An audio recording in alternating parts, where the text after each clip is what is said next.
Muy bien, buenos días a todos. Es una alegría poder estar aquí con vosotros y desear un bendecido año a cada uno. Que Dios nos bendiga, que Dios nos bendiga y nos guíe en este año. Y de pronto también quiero ya agradecer aquí el regalo de los reyes que me dieron Eliseo, Carlos, Samuel Arán, este mes que tenemos el tema, este tema interesante, el título, La fe en una sociedad líquida. Así que muchas gracias por el regalo, porque fui dejando, no que cada uno pudiera entre nosotros ahí en la organización elegir el tema, y cuando me di por cuenta me quedó Cosmovisión. Yo digo muchas gracias porque pasé todo el día de Reyes y algunos días más de este tiempo de descanso estudiando bastante, porque el tema es complejo, el tema es muy interesante, este tema que durante todo este mes de enero vamos a estar estudiando como iglesia la fe en una sociedad líquida. Y bueno, para que nosotros podamos empezar a estudiar este tema, tenemos la presentación ya, podemos poner y seguir la fe en una sociedad líquida. Yo puse este título que más tarde voy a explicar dónde viene esta palabra logos, visión, que es la cosmovisión cristiana de la vida. Más tarde voy a explicar lo que significa. Pero quiero comenzar, obviamente, hablando sobre esta introducción. ¿Qué es la sociedad líquida? ¿Qué es la sociedad líquida? ¿Puede pasar, por favor?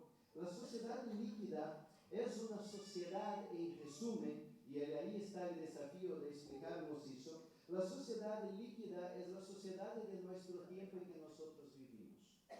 ¿Qué es esta sociedad? ¿Qué tiempos vivimos hoy? Vivimos en los tiempos en que las ideas no se solidifican en esta sociedad. Ellas fluyen. Ellas fluyen. Es una sociedad donde los sólidos no tienen vez, no tienen oportunidad. ¿Qué son los sólidos? Tiene a ver con la religión, tiene a ver con la ciudadanía, tiene a ver con el Estado-nación, tiene a ver con todo aquello que demanda un compromiso de cada una de las personas. Por eso es sólido, por eso tiene sustancia. Pero en nuestra sociedad de hoy, nosotros no queremos pensar sobre este tema.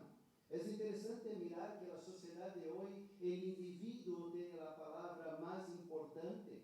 El individuo vale mucho más do que el compromiso de la ciudadanía. Quizás la palabra que resume más la sociedad líquida, la sociedad donde los valores no tienen importancia sino el individuo, sería la palabra nomadismo. Donde viene nómade. ¿Qué es un nómade? Por favor, participemos. ¿Qué es un nómade?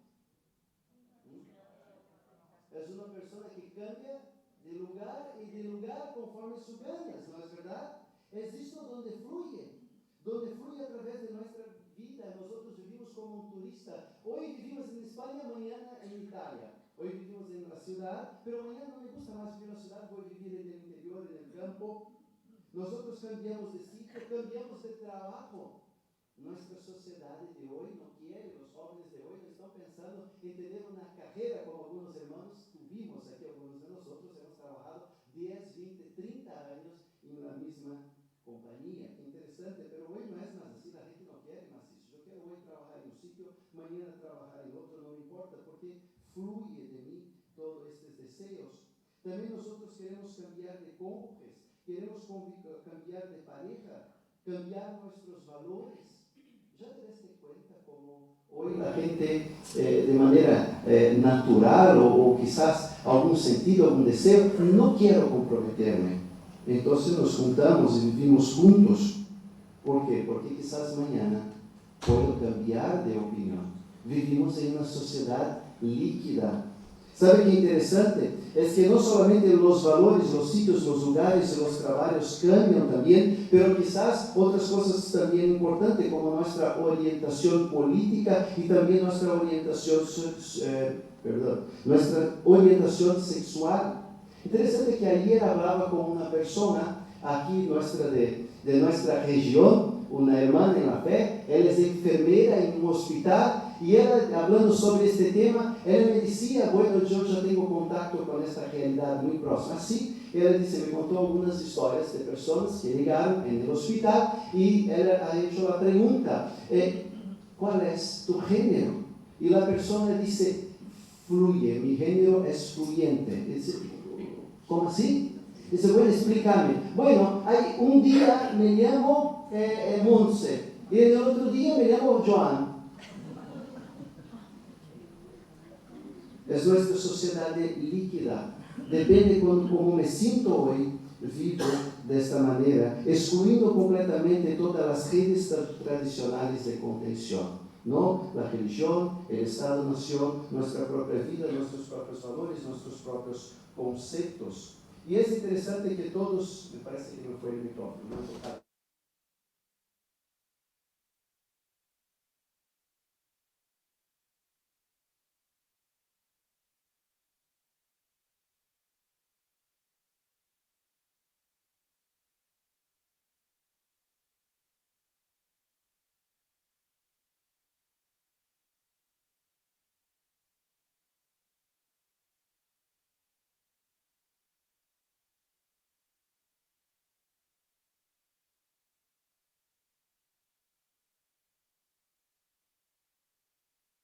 Conforme nos sentimos en nuestra propia vida. El gran problema de eso es que muchas veces nosotros vivimos en una prisión existencial. Y esta realidad tiene un destino y el destino es su propia destrucción. ¿Por qué? Porque si hoy me siento mal, mañana me siento bien. ¿Cómo vivimos? ¿Cómo construimos nuestra propia vida en esta idea de que todo fluye? Entonces, si mañana estoy bien, soy un gran atleta, pero si en el otro día estoy mal o no vivo bien o mis valores cambiaron, quizás estoy en una situación terrible de ruina y así tomo mis decisiones cada día, conforme fluye mi ánimo y mi vida. Buenos hermanos, este es un concepto muy sencillo, aproximado de lo que es la sociedad en que nosotros vivimos hoy. Y este concepto ha comenzado a ser descrito por este hombre que los hermanos pueden ver ahí. Este hombre se llama Zygmunt Bauman. Él escribió un libro en el año 2000 que tiene el nombre El modernismo o la modernidad líquida. Y después ha escrito otros libros también, como La vida líquida, La persona líquida, El trabajo líquido. Y este polaco británico ha descrito, y es donde vienen estos conceptos. Na verdad, es una descripción de la realidad en que nosotros vivimos hoy. Aquí mi tablet me está engañando, así como el micrófono. Muchas gracias, muchas gracias. Bueno, queridos, pero ¿por qué estoy hablando sobre la sociedad líquida? Porque esta es la introducción de lo que nosotros queremos compartir en estos días, en estos domingos de este mes de enero. Pero el tema que quiero enseñar y comenzar por ahí es explicar lo que es y lo que tiene a ver esta sociedad líquida, este concepto. Es el concepto de la cosmovisión, es como nosotros miramos el mundo, es como miramos hoy, es el nombre más moderno o más actual. Pero quiero pensar con vosotros lo que significa cosmovisión. Cosmovisión.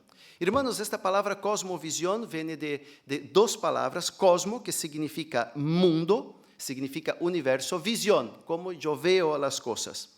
Es simplemente algo que nosotros podemos definir, es como las preguntas que hicimos toda la vida. ¿Dónde viene el hombre? ¿Cuál es el propósito de nuestra existencia? ¿Cuál es la realidad de las cosas? ¿De qué manera podemos resolver los problemas? ¿Dónde está la verdad?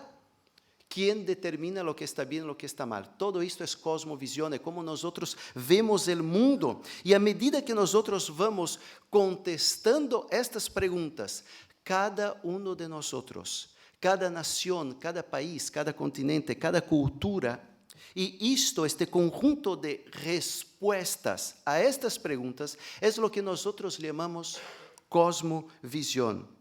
Cosmovisión, portanto, é o conjunto de ideologias, sejam elas verdades ou falsas, conscientes ou inconscientes, que guiam nossas decisões e como nós interpretamos o mundo que nos rodeia, de maneira que todo o que uma pessoa hace, pensa, vê, siente, invierte, come, cree, todo se basa en la cosmovisión. En una palabra, la cosmovisión son las lentes como nosotros miramos el mundo, las lentes como vemos. Yo quiero dar algunos ejemplos sobre la manifestación de la cosmovisión, cómo nosotros miramos la cosmovisión. Bueno, ahí tenemos, yo busqué algunas imágenes de nuestra cultura, ¿no? Ahí podemos ver, mira, estas imágenes, los hermanos conocen estas pinturas muy conocidas, ¿verdad? Yo creo que acerté, por lo menos en este ejemplo. Miramos ahí el Diego Velázquez, una pintura del siglo XV, XVI,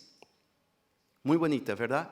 Tiene toda una característica de su tiempo. No estoy diciendo que es antigua, ojo, no dice que es antigua, dice que tiene sus características y su belleza de su tiempo. Y también tenemos ahí, obviamente, Picasso, una imagen muy interesante. Pero también tenemos aquí otro ejemplo, un ejemplo de la arquitectura. Podemos poner para frente. Fíjate qué bonito, ¿no? La Catedral de Barcelona, ¿todos la identificamos?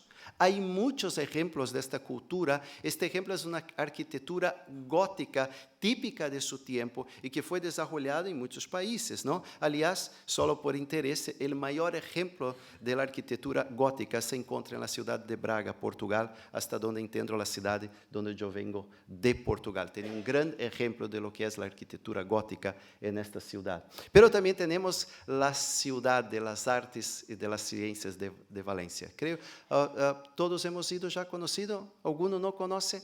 Muy bien, yo os recomiendo muchísimo que podáis conocer, visitar, es muy bonito y muy interesante.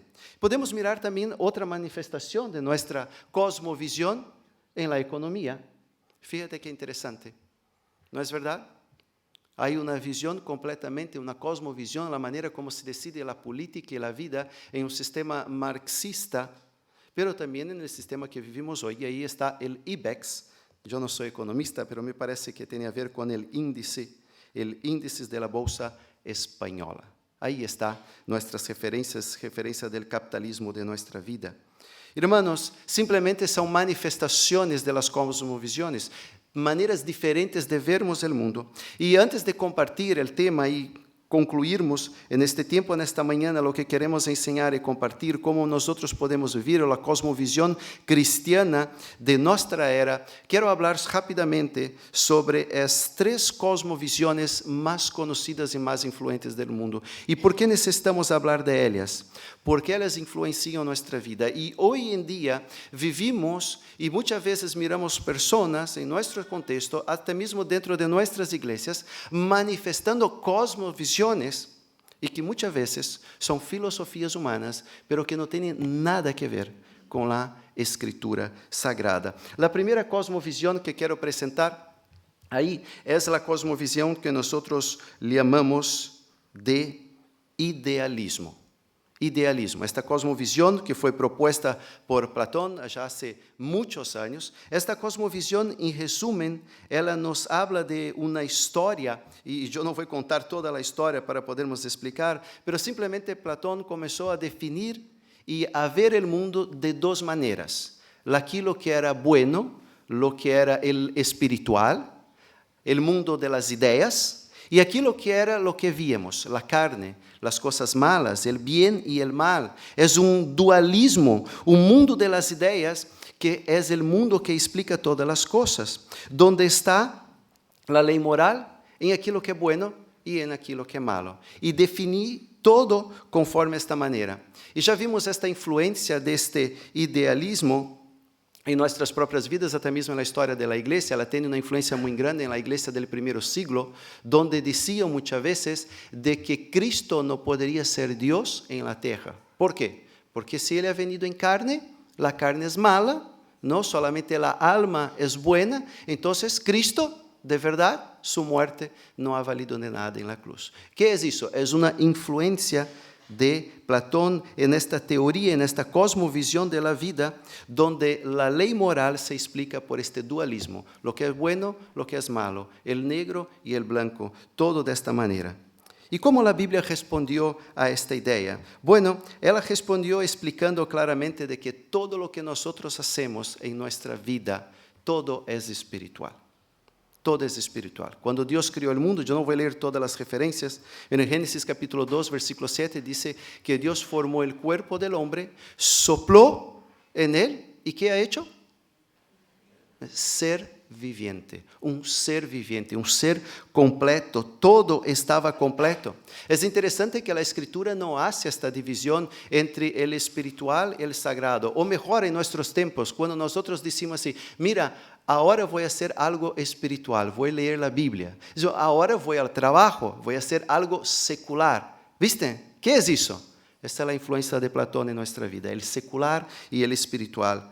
Pero la verdad, mis hermanos, la Biblia no hace esta diferencia. Si leemos 1 Corintios capítulo 10, versículo 31, ¿qué dice ahí? 1 Corintios capítulo 10, versículo 31. Voy a leer para que no equivoque con ninguna palabra. 1 Corintios capítulo 10, versículo 31. Dice, si pues coméis o bebéis, o hacéis otra cosa, hacedlo todo, ¿qué dice? Para a glória de Deus. Ou seja, há secular e há espiritual? Não. Mis hermanos, lo que Deus quer enseñar com a Escritura é que todo lo que hacemos é para Deus. Em todo lo que hacemos estamos testificando de Deus. Em todo lo que hacemos deve ter uma influência desde el momento que me despierto por la mañana hasta cuando me voy a dormir. Yo tengo que estar refletiendo esta imagen del Señor. Mi tablet me está condenando en esta mañana. Todo lo que hacemos es para el Señor. Pero también hay esta segunda filosofía, que fue una filosofía que influenció muchísimo nuestra vida y influencia hoy, es el realismo. El realismo fue una filosofía, una cosmovisión que comenzó con Aristóteles, que fue el discípulo de Platón. ¿Y por qué es importante hablar sobre esta teoría? Porque Aristóteles, él dijo algo diferente. Ele dijo, no es el mundo de las ideas. El verdadero no es aquilo que es el espiritual. El verdadero no es solamente la alma. El bueno no es solamente eso. Nosotros definimos el bueno y el malo por aquilo que podemos observar. Si podemos probar, es bueno. Si no podemos probar, es malo. Y eso es muy interesante, mis hermanos, porque este método de observación del mundo y de la vida ha traído para nosotros lo que llamamos, y ahí puse esta palabra en cada uno de los apartes, en esta pequeña explicación, intenté hacerle el más sencillo posible, es la ciencia. Lo que Aristóteles dice es que nosotros debemos seguir el método de observación. Si yo veo, es verdadero, es bueno. Si yo no puedo ver, es malo, no existe. El método de la observación, todo lo que ha hecho esta historia y toda esta filosofía ha creado lo que nosotros conocemos como la ciencia. Entonces, si podemos probar, está bien. Si tú no puedes probar, es simplemente una idea y no tiene valor. Y bueno, mis hermanos, ahí está la realidad del gran desarrollo de la modernidad en el mundo. El desarrollo de la ciencia. Se comenzó a crecer mucho. La verdad es que fue una cosmovisión que creció mucho, pero mucho tiempo después de Platón. Y es verdad que ahí por el siglo V, VI, y principalmente a partir del siglo XV, con el advento y con el conocimiento del modernismo, el iluminismo, el descubrimiento, el encuentro de la luz, cuando se descubrió la luz, la energía, se comenzó a desarrollar la ciencia. Y ahí vemos realmente el grande desarrollo de la sociedad, donde nosotros conocemos, madre mía, donde nosotros conocemos la realidad que nosotros vivimos hoy. Pero mis hermanos, ¿es verdad? ¿Solamente aquí lo que vemos es real? ¿Existe solamente aquí lo que vemos? ¿Es verdad? No. Eso es una gran realidad.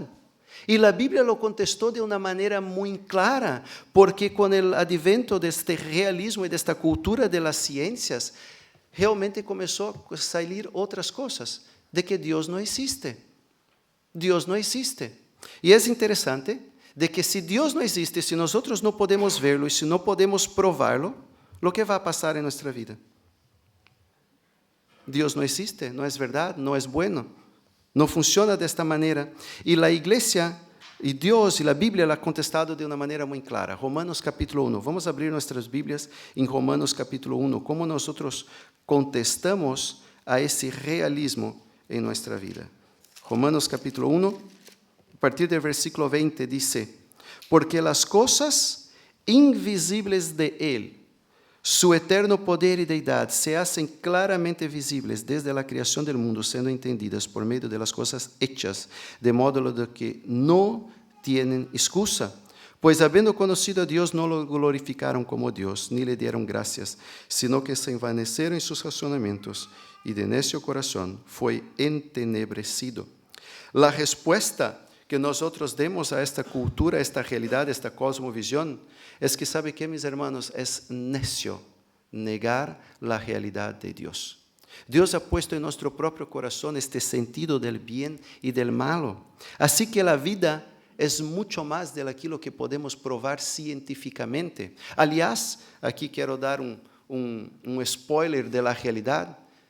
Todo el desarrollo científico como nosotros conocemos hoy, comenzaron con los primeros cientistas y todos ellos eran creyentes. ¿Sabe por qué?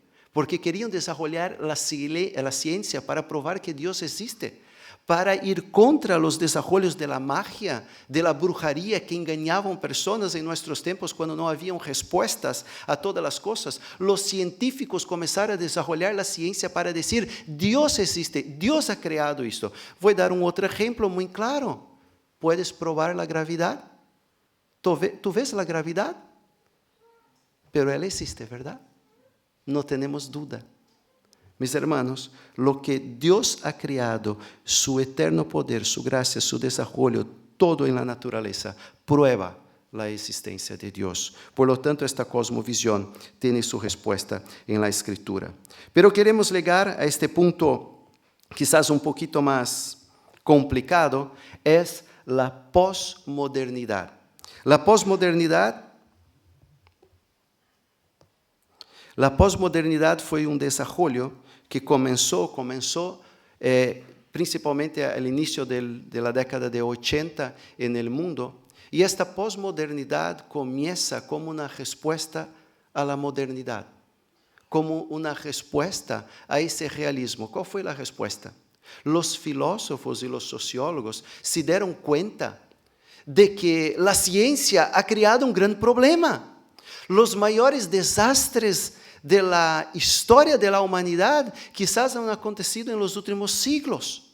Mis hermanos, la Primera y la Segunda Guerra Mundial, ¿qué ha sido eso? Muchas veces nosotros nos olvidamos. Fueron millares de personas que murieron. Mis hermanos, la ciencia se desarrolló de tal manera, pero también se desarrollaron las enfermedades. Han aparecido en los últimos 2 siglos las enfermedades más raras e extrañas. Y hoy en día hay enfermedades que nosotros no conocemos las respuestas. Algunos de nosotros estamos sufriendo aún con el COVID. ¿Puedes explicar lo que es el COVID? Es interesante que el diagnóstico puede ser diferente para diferentes personas.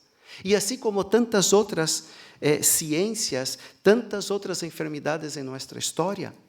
Bueno, podemos hablar del Holocausto, desarrollo de la ciencia, desarrollo de los pensamientos. La posmodernidad fue una respuesta a este realismo, al desarrollo de la ciencia, a tal punto que dice lo siguiente, no son las ideas el más importante. Pero también dice, no es la ciencia lo que podemos probar el más importante. ¿Sabe cuál es el más importante en la vida? El más importante es el individuo. El individuo. Y para eso, si el más importante es el individuo, tenemos justificado tantos problemas y atrocidades en nuestra historia. Yo no voy a dar muchos ejemplos aquí, porque quizás podemos ser algunos sensibles a ellos. Pero si el individuo define lo que es bien y lo que está mal, lo que yo hago, sea violencia o no, para mí, si para mí es bien, yo lo puedo hacerlo. Pero quizás pueda ser una gran violencia y atrocidad para el prójimo que está cerca de mí. ¿Ya te diste cuenta? Yo quiero me abstener de dar ejemplos porque ya lo tenemos muy claro. Si el individuo determina lo que está bien, lo que está mal, entonces no funciona. Y la modernidad tiene un gran problema, que mi tablet no funciona. ¿Viste cómo es? ¿Quieres vivir por la modernidad? La próxima vez trae impreso y no vas a tener ningún problema para eso. Mis hermanos, la ciencia y la tecnología criaram grandes problemas e a pós-modernidade quiso retratar toda esta realidade. Por lo tanto, enfatiza la negación del conocimiento objetivo, la negación de los sistemas, la negación de los fenómenos y todo aquello que es incierto para centrarse en el yo. Yo defino lo que está bien, yo defino lo que está mal, porque lo que yo siento o mi propia intuición es el más importante de la vida. No sé si conseguimos entender en estas breves explicaciones tanta cosmovisión, tanta realidad que nosotros vivimos hoy. Pero mis hermanos, quiero concluir nuestro tiempo en esta mañana, si mi tecnología lo dejar y lo permitir. Queremos contestar a esta posmodernidad. Puede pasar, ahí tiene varios versículos. Yo quiero contestar a esta posmodernidad explicando sobre cómo nosotros podemos responder a esta realidad. Yo voy a intentar hacerlo por mi propia memoria, porque me parece que no va. Cuando nosotros miramos a esta realidad de la posmodernidad y nosotros miramos que el individuo es la grande respuesta, llegamos a algo un poco más interesante. Mira, hermanos, si el individuo es la respuesta, todos los absolutos cayeron, no hay respuesta concreta, depende de la persona y depende de la propia cultura. ¿Cómo nosotros respondemos a eso en nuestra propia vida? Quiero invitar a abrir vuestras Biblias y si tienen ahí, si quieren tomar notas. La primera respuesta que nosotros tenemos para la posmodernidad, para la sociedad líquida en que nosotros vivimos, es la siguiente. La primera de ellas, sí, existen verdades absolutas. No todo es relativo, no todo depende de cultura y del ambiente donde tú estás, porque es verdad que nosotros somos influenciados por nuestro tiempo, por nuestra vida, por el estilo de vida en que nosotros llevamos, pero no todo es relativo, sí existen verdades absolutas. Dice Salmo 119, versículo 43, vamos a abrir nuestra Biblia, Salmo 119, versículo 43. Salmo 119, versículo 43. No quites de mi boca ningún tiempo la palabra de verdad, porque en tus juicios espero. Mis hermanos, podemos aquí destrinchar mucho más versículos y referencias bíblicas y conceptos y ejemplos para decir que sí, nosotros tenemos una verdad absoluta. Y esta verdad absoluta es la palabra de Dios. Este libro que ha sido escrito por cerca de 40 autores en diferentes culturas, diferentes épocas de la historia, persiste y existe hasta hoy como el libro más leído, más vendido, más fabricado. Mis hermanos, ha sido el libro que ha impulsado el desarrollo de la historia. Es interesante que mucha gente habla de las iglesias, pero si tenemos hospitales hoy en el mundo, fue porque Dios ha puesto en el corazón de personas creyentes que creían en Dios para que pudiésemos tener hoy la ayuda de la salud. Mis hermanos, todo ha sido impulsado por eso. Yo puedo dar otro ejemplo de una persona que cree en esta verdad absoluta. Si miramos los grandes premios de la ciencia de la humanidad, haga un levantamiento de todas las personas que ganaron los premios, los mayores premios de la ciencia, Príncipe de Asturias, por ejemplo, vas a ver que la gran mayoría han sido personas que creían en Dios. Miramos que hay sí verdades absolutas. Sí, hay algunas cosas que son relativas, está bien, es verdad. Pero sí hay verdades absolutas y una de ellas es la Escritura Sagrada. También no solamente la Biblia, la palabra escrita, pero también Cristo, la palabra viva. Cristo, la persona de Cristo. Juan capítulo 14, versículo 6, yo puse esta referencia, podemos leer, pero quiero ir a Hebreos capítulo 1. Hebreos capítulo 1, que hemos mencionado este libro en esta mañana y yo me acordé de esta pasaje. Hebreos capítulo 1, versículo 1 dice, Dios habiendo hablado muchas veces de muchas maneras en otro tiempo a los padres por los profetas, en estos postreros días nos ha hablado por el Hijo, por Cristo, a quien constituyó heredero de todo y por lo quien hacemos mismo el universo. Cristo es la palabra viva, mis hermanos. Cristo es la palabra que ha venido. Esta persona nos ha hablado la verdad. No encontraron nunca en Cristo una mentira. Todo lo que ha dicho ha sido verdad. Juan capítulo 14, versículo 6, dice que Jesucristo es el camino, la verdad y la vida. Y ahí llegamos a una pequeña conclusión. La verdad no es un concepto, mi hermano, mi hermana, quizás algún amigo que nos visita o que nos escucha por los medios telemáticos en esta mañana. La verdad no es un concepto, la verdad es una persona, la persona de Jesucristo. Y yo he querido añadir en este punto también algo muy interesante, quizás no es el concepto de la verdad, pero el testimonio de nuestras vidas. Vamos a abrir nuestra Biblia en 2 Corintios capítulo 3. 2 Corintios capítulo 3, versículos 2 a 4, dice o seguinte: nuestras cartas sois vosotros, escritas en nuestros corazones, conocidas, leídas por todos los hombres, siendo manifestos que sois cartas de Cristo, expedida por nosotros, escrita no con tinta, sino con el Espíritu de Dios vivo, no en tablas de piedra, sino en tablas de carne y del corazón. Querido, tú que has recibido a Cristo en tu corazón y que busca vivir esta vida de verdad, tú eres una evidencia absoluta de la existencia de Dios. Tú eres una evidencia absoluta que Dios cambió tu vida. Tú tienes el testimonio en ti mismo. Pablo decía cuando hablaba a los corintios y cuando ellos rechazaron su mensaje, él decía: pero vosotros sois la prueba de la existencia de Dios. Vosotros sois la prueba de que Dios ha hecho una obra en vuestras vidas. Y hoy conocéis a Cristo. Vosotros sois las cartas de Cristo, escrito no en piedras, no conceptos escritos en piedras, sino en vuestros corazones. Así que la propia existencia de la iglesia y de nosotros mismos, nuestro propio testimonio, es una evidencia clara de que no todo es relativo. Sí, hay cosas que son absolutas. Y si tú estás aquí en esta mañana, esto es una evidencia absoluta de la existencia de Dios. Porque si no fuera verdad, yo te hago la pregunta: ¿qué haces aquí? ¿Qué haces aquí en esta mañana? Pero dice también que esta es la primera respuesta. Sí, existen verdades absolutas, pero dice otra cosa muy interesante también. Otra respuesta es que la verdad debe ser buscada en el estudio de la autorrevelación de Dios. La verdad debe ser buscada en el estudio de la autorrevelación de Dios. Querido, que estás aquí en esta mañana, si tú quieres conocer la verdad, tú tienes que dedicarte tiempo a estudiarla.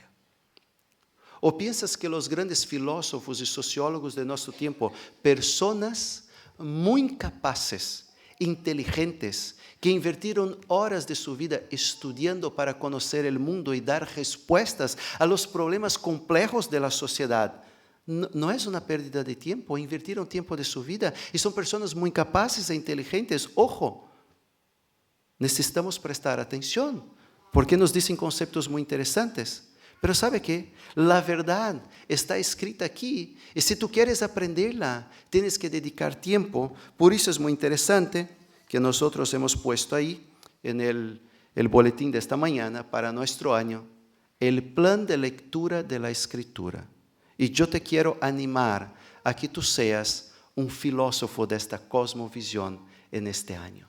Invierta tiempo estudiando la palabra de Dios. Yo no voy a hacer esta pregunta, pero aquí tenéis la meta para este año. Si tú nunca has leído la Biblia de tapa a tapa, esta es tu meta para este año. Leer toda la Escritura, versículo a versículo, para que puedas comprender esta verdad. Hechos capítulo 17, versículo 11 nos enseñó claramente el ejemplo de los hermanos de Berea. ¿Qué hacían los hermanos de Berea? ¿Qué hacían? Ellos no solo estudiaban, no solo leían el texto bíblico, ellos leían, estudiaban el significado de las palabras, de la historia, de su cultura, de donde venían, escuadrinhavam. Sabe que viene de este concepto de dividir en cajas para que tú puedas identificar y puedas estudiar. ¿Sabías que allí en las artes, cuando querían reproducir los artistas los dibujos, sabe que hacían aquilo que nuestros maestros de educación artística, no sé cuántos hermanos tuvieron maestro de artes, yo tuve maestro de artes, no sé si eso es muy antigua, pero yo tuve, me acuerdo como si fuera hoy, y mi maestro diciendo: mira, ¿quieres representar este dibujo en un cuadro mayor? Vas a hacer un cuadriculado, y entonces comienza a dibujar cada parte de este cuadriculado y vas a reproducir en un tamaño grande. Bueno, este es el principio de lo que hacen los ordenadores. Escuadriñar, dividir en partes, estudiar, ser profundo en el estudio de la palabra. Mis hermanos, solo así vamos a dejar de ser engañados. Y yo, ojalá que los hermanos estén con la Biblia abierta. Los que están con la Biblia cerrada, pueden abrir la Biblia, por favor, ¿vale? Hay que abrir la Biblia. ¿Es verdad lo que estoy diciendo? ¿O que te estoy engañando? Abre la Biblia. Checa, ¿es verdad? ¿No te lo crees? Estamos en el tiempo de las redes sociales. ¿Cuántos predicadores vas a escuchar hoy? Yo conozco personas que escuchan no mínimo 3 predicaciones por domingo. Aquellos que reclaman que la predicación está muy larga, bueno, no sé. Quizás invierta más tiempo escuchando en casa muchas predicaciones. Pero es verdad que necesitamos estudiar la palabra de Dios, checar para ver si es verdad. La Biblia también nos enseña en Juan capítulo 16, versículo 13, que el Señor nos va a enviar un espíritu que nos va a ayudar a entender esta palabra. Juan capítulo 16, versículo 13 dice, pero cuando venga el Espíritu de verdad, fíjate que dice, Espíritu de verdad, el Espíritu de Cristo, el Espíritu del Padre, ¿qué dice? Él nos va a enseñar a toda la palabra y todo lo que yo os tengo hablado. Mis hermanos, aquí hay una cosa muy interesante. Si quieres conocer la verdad, tienes que primero conocer. Si quieres el Espíritu Santo que te enseñe la verdad, tienes que conocer primero la verdad.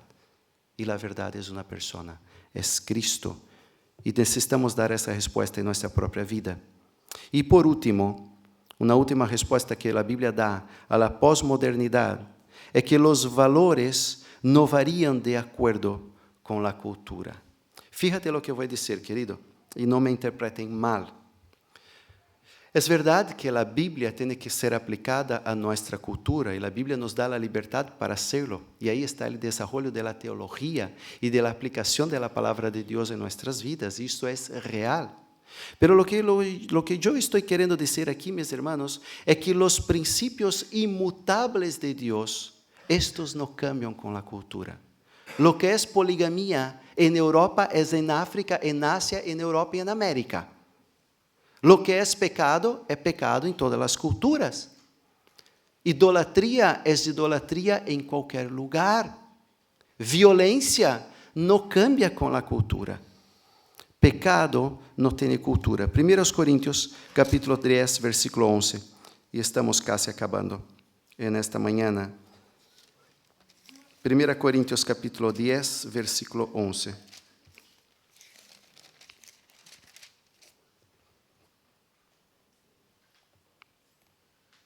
Estoy en segunda. 1 Corintios capítulo 10, versículo 11. Y estas cosas les acontecieron como ejemplo y están escritas para amonestarnos a nosotros, a quienes han alcanzado los fines de los siglos. Mis hermanos, todo lo que la Biblia nos ha enseñado, ela tiene un fundamento y una razón. ¿Cuál es la razón? Dejarnos como ejemplo para nuestras vidas. Y si estas cosas están pasando, y si Dios nos enseña la palabra de Dios, aquí lo que está bien y lo que está mal, lo que está cierto, lo que está equivocado, y nos da sus valores, sus mandamientos, tiene una razón, es para ejemplo, es para que nosotros podamos ser bien sucedidos en nuestra vida. Y este versículo y esta realidad y estas 3 respuestas, puede pasar, estas 3 respuestas ligaron para mí a esta conclusión y a esta palabra. Y la palabra es, mis hermanos, que nosotros no debemos seguir. ¿Cuál cosmovisión debemos seguir? Michael, ¿será que la vida entonces no es? Y quizás algunos pueden estar pensando aquí en esta mañana, bueno, la vida es quizás un conjunto de las cosmovisiones. Porque en realidad, si tú paras para refletir sobre eso, y fue por eso que fue el regalo de mis compañeros, de mis conservos, ¿no? Del Día de Reyes, ¿no? Quedar pensando y refletiendo sobre eso. Yo te pregunto, ¿será que qué es la vida entonces? ¿Qué es la vida? ¿Dónde está esta respuesta? Mis hermanos, la respuesta no es un conjunto de principios de cosmovisiones. La respuesta es la logos visión. Logos, visión. Juan capítulo 1, versículo 1 dice que en el principio era ¿qué? El Logos, el verbo, la palabra, la verdad. La verdad estaba con Dios y la verdad era Dios, la palabra era Dios, el Logos era Dios. Y aquí no vamos a entrar en esta filosofía porque lo veo Samuel con sus ojos brillando, ¿no? Samuel, vamos a discutir el Logos, ¿no? Del Señor ahí con el doctor Alfaro, ¿no? Mis hermanos, Logos, visión tiene que ser nuestra visión. Palabra, visión. Escritura, visión. ¿Sabe por qué? Porque quizás aquí en esta iglesia, en esta denominación estamos enseñando algo. ¿Ya te diste cuenta que el cristianismo también está influenciado por cosmovisiones? Por lo tanto, mis hermanos, no es una cosmovisión cristiana, es una cosmovisión bíblica de la vida. Es la Biblia nuestra referencia. Y yo te quiero animar a que tú estudies la palabra de Dios. Invierta tiempo, porque la palabra de Dios no cambia. Los principios de Dios son inmutables. Dios nos da la flexibilidad para aplicarlo en nuestra vida. Estudie la palabra de Dios. Invierta tiempo con ella. Descubra lo que es verdad, lo que es fake, lo que es mentira. Esta grande palabra en nuestro tiempo, fake. Fake news. Cuidado. Quizás podemos estar escuchando fake news, hasta mismo en predicaciones en nuestro tiempo. Estudie la palabra de Dios. Logos, visión. Es la visión de la palabra invertida en nuestra propia vida. Pero quiero concluir con un pensamiento y quiero concluir con una palabra, una aplicación para nuestra vida. Y me quedé pensando bastante sobre eso. Y yo te quiero decir algo, mis hermanos. Ojo con lo que voy a decir. Eso no es misticismo, ¿está bien? Pero los hermanos saben que ya algunos años, los que me escuchan, siempre testifico que cuando llegue el último mes del año, ¿qué hago? Algunos lo saben, ¿no? Yo oro a Dios y comienzo a orar y digo, Señor, dame una palabra. Yo quiero que tú me des un versículo que va a ser la guía para mi vida en este año. Y fíjate, mis hermanos, antes del día 30, ahí tenía ya el versículo de Proverbios capítulo 3, versículo 6. 5 y 6 poderíamos colocar. Y yo estaba pensando sobre eso y fíjate, y que me quedé todo, como se dice, ¿no? Con los pelos de punta, cuando concluí el mensaje que quería compartir en esta mañana, mis hermanos. La pregunta que te quiero hacer, ¿verdaderamente crees en la Escritura? Yo no estoy preguntando a aquellos que nos visitan, que nos acompañan por la internet y quizás no han tomado una decisión. Yo quiero hablar con la iglesia, con mis hermanos. Y te quiero hacer una pregunta muy sincera. No estoy preguntando si tú eres miembro de la iglesia. No estoy preguntando eso. Yo te quiero preguntar, ¿tú realmente crees en la Escritura? ¿Crees que ella es la palabra del Dios eterno que te ha creado a mí, a ti y a mí? ¿Crees de verdad que Dios ha inspirado a personas a revelar a sí mismo para que nosotros pudiéramos tener el conocimiento de la verdad? ¿Crees? Entonces, si es así, no me conteste. Contesta en tu corazón porque tú lo sabes. Fíjate lo que la Biblia dice. 1 Corintios 3:10. Porque la sabiduría de este mundo, fíjate, la sabiduría de este mundo es insensatez para con Dios. Pues está escrito, Él prende a los sabios y en la astucia de ellos. Mis hermanos, la sabiduría de este mundo, la cosmovisión de este mundo, las realidades de este mundo, pueden tener muchas cosas que son verdad. La ciencia es verdad. Ojo, soy matemático. Yo creo en la ciencia es verdad. La ciencia está de acuerdo con la palabra de Dios. Apunta a Dios y la realidad insondable y asombrosa del Señor. Pero tenía otro versículo también que quería te compartir. ¿Cómo se evidencia que uno cree en la Escritura? ¿Cómo se evidencia que uno cree en la Escritura? La evidencia, mis hermanos, além de muchos versículos, escolhi 2. Dice Efesios 5:18. Porque en otros tiempos erais tinieblas, mas ahora sois luz en el Señor. Por lo tanto, ¿qué dice? Andad en la luz. Compórtese como un hijo de la luz. Viva con los principios de la luz. Invierta tiempo andando como un hijo de Dios, como un hijo de luz. ¿Sabe qué significa la palabra andar, mi querido? La palabra andar significa realmente caminar, pero en un sentido de comportamiento apropiado. La palabra realmente quiere decir paripateo, que significa andar en línea recta. Pero línea recta ¿con qué? No es una recta mi referencia. ¿Cuál es la referencia del Hijo de Dios? El Logos. Yo te pregunto, ¿estás andando de acuerdo con este libro? ¿Toma las decisiones para honrar a este libro o para lo que es más conveniente para ti en este tiempo? Y ahí que te digo que me quedé asombrado cuando pensaba sobre andar en la luz, andar en la luz. Porque el versículo que Dios me ha dado en este año está lá en Provérbios capítulo 3, como ya os dije, Provérbios capítulo 3, y concluyo con este versículo, Provérbios capítulo 3, versículo 5, voy a leer el 5 y el 6, que es el versículo que tengo para mi vida en este año. Dice, fíate de Jehová de todo tu corazón, o de tu corazón, perdón, ahí lo puse en portugués dice de todo tu corazón. Y no te apoyes ¿en qué? En tu cosmovisión, en tus principios, en tus valores. Dice, reconócelo en todos tus caminos. Busca a Dios en cada decisión de tu vida. Cuando tú te levantas, ¿qué vas a comer? ¿Cómo vas a vestirte? ¿Voy a salir de este trabajo o no voy a salir de trabajo? Ojo, cuando tienes una decisión importante en tu vida, tenga un principio bíblico para basar tu decisión. ¿Sabe por qué? Cuidado, muchas veces estamos tomando decisiones importantes en nuestra vida, dejando trabajo,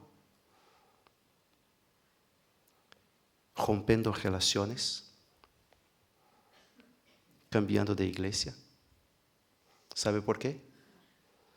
Porque yo no siento. ¿Percebes la diferencia? Fluye. Cuando tomes una decisión importante, tengas un principio bíblico para basar tu decisión. Porque la Biblia no puede ser cambiada. El Señor nos ha dicho claramente, Él no va a cambiar ni una coma hasta que Él vuelte, ¿no? Él va a firmar cada decisión, todo lo que está escrito. Él lo va a cumplir. Tome decisiones con la palabra de Dios. Reconoce al Señor en todos tus caminos. ¿Y Él va a hacer qué? Va a poner en recta tu vida. No es que todo va bien. Significa que Dios te va a conducir por un buen camino. Te va a sustentar en medio de las pruebas. Te va a dar fuerza en medio de las luchas. Te va a sostener. Dios te va a librar de maneras increíbles. Porque la fidelidad del Señor cada día, su misericordia cada mañana nos guían. Reconozca al Señor en todos tus caminos. Bueno, yo quería resumir un poquito más, ya que esta mañana he querido dar una de filósofo, ¿no? Y inventar una nueva palabra, logos, visión. ¿Cómo puedo resumir aún más nuestras decisiones y nuestro comportamiento, nuestra vida para el año de 2023 en esta sociedad líquida que vivimos? Está en esta frase del doctor David Mark. El David Mark, para quien se acuerda, estuvo con nosotros en el mes de septiembre. El doctor David Mark, en uno de sus libros, él escribió esta frase aplicando al versículo de Proverbios capítulo 3, 5 y 6. Él dice lo siguiente, ¿qué significa andar? ¿Qué significa andar? Andar con Dios significa una constante desconfianza del yo y una profunda confianza en Dios. Yo tengo que desconfiar de mí, hermanos. Yo soy un gran pecador. Mi esposa se ríe, ¿no? Ya lo sabe. Yo soy un gran pecador. Yo tengo que desconfiar de mí. Desconfíe de ti también. Pero confíe completamente en Dios. Quiero invitarte a cerrar tus ojos. Vamos a acabar con una oración. Y antes que acabe, Dios ha puesto en mi corazón. Cierra tus ojos ahí donde tú estás. Ora, Señor. Dice, Señor, en este año de 2023, por favor, Señor, ayúdame a desconfiar de mí, mis decisiones, mi vida, las cosas que tengo hecho. Tengo cada día quizás sufrido estas decisiones en mi vida, siguiendo mis voluntades, no confiando en ti. ¿Cuántas veces me he equivocado? Señor, yo quiero andar como un hijo tuyo. Pero quizás puede haber personas aquí en esta mañana que no conocen al Señor. Quizás puede haber personas aquí en esta mañana que nunca han tomado una decisión por Cristo. No han conocido la verdad. ¿Sabe qué, querido? La verdad es una persona que ha venido en este mundo, que fue Dios y hombre, que ha vivido una vida perfecta y aún así ha muerto en la cruz por ti y por mí, para que tú puedas conocer la verdad. Juan capítulo 8, versículo 32 dice: conoceréis la verdad y la verdad te hará libre. Si tú estás aquí en esta mañana y tú quieres hoy decir: Cristo, yo quiero esta verdad en mi vida. Dios, yo quiero conocer esta verdad. Como hemos cantado en esta mañana, Cristo eres tú, la verdad que me llevó a libertad. Ahí donde tú estás, con tus ojos cerrados, con tu cabeza baja, yo quiero invitarte a hacer esta oración. Señor, Dios eterno, yo quiero conocer la verdad de este mundo. Y la verdad es una persona, es Cristo, tu Hijo amado, que murió en la cruz por mis pecados. Y yo quiero reconocer que Él es mi Señor y mi Salvador. Y quiero a partir de hoy vivir con esta Logos visión, con tu palabra, rumbo a esta eternidad que tú prometes en la Escritura. Ahí donde tú estás, de cabeza baja, yo quiero preguntar, ¿tú has hecho esta oración junto conmigo? Tú has dicho: Señor, yo quiero conocer la verdad. Si tú has hecho esta oración, rápidamente levanta tu mano. Solo quiero saber que has tomado esta decisión, nada más. Amén, amén, amén, amén. ¿Hay alguien más? Amén, gracias a Dios. Amén, amén, gracias a Dios. Padre eterno, gracias, Señor, porque en este mundo, de esta sociedad líquida, Señor, de esta sociedad, Señor, que se manifiesta de esta manera, porque está buscando, Señor, saciar, Señor, las necesidades más profundas de sus corazones, Señor. Y yo quiero saciar mis necesidades también, Señor. Y tu palabra nos ensina en esta mañana, Señor, de que la verdad no es un concepto filosófico, no es una ciencia, no es algo abstracto. La realidad es una persona, y esta persona es Jesús, el Salvador del mundo. Tu palabra dice: conoceréis la verdad, y la verdad os hará libre. Señor, yo quiero ser libre en esta mañana. Y te alabo, Señor, porque tú me has dado esta libertad del pecado, de mi propio yo, de mi propia conciencia que me acusa, Señor. Tú me has dado esta libertad y me has enseñado y me has dado esta palabra eterna, para que yo pueda vivir cada día de mi vida desconfiando de mis sentimientos muchas veces, pero confiando en ti, Señor. Gracias por estas personas en esta mañana que han tomado esta decisión maravillosa, Señor, de recibirte a tu Hijo Jesucristo, la verdad, el Logos, recibiendo en vuestros corazones, en nuestros corazones, como nuestro Salvador y Señor. Te pido que tú afirme estas decisiones en sus corazones. Señor, que eles puedan estar cada día cerca de tu palabra. Señor, que puedan acercarse a un amigo creyente, Señor, un hijo tuyo, Señor, que le va a ayudar a aprender y conocer esta verdad. Señor, que estas personas que tomaron esta decisión en esta mañana también puedan desear estar en tu casa, Señor, sea en esta iglesia o en otra, Señor, que enseña tu palabra, tu santa palabra. Señor, danos temor como iglesia, pero también gracia para abrazar a estas personas, amarlas, enseñarlas tus caminos, Señor. Y Dios permita que en este año podamos, como iglesia y como el tema que nos hemos propuesto, brillar como Jesús. Así oramos en el nombre de aquel que es la verdad, nuestra Logos visión, Jesucristo, tu Hijo amado, el Salvador del mundo. Amén. Amén. Una buena semana. Que Dios os bendiga.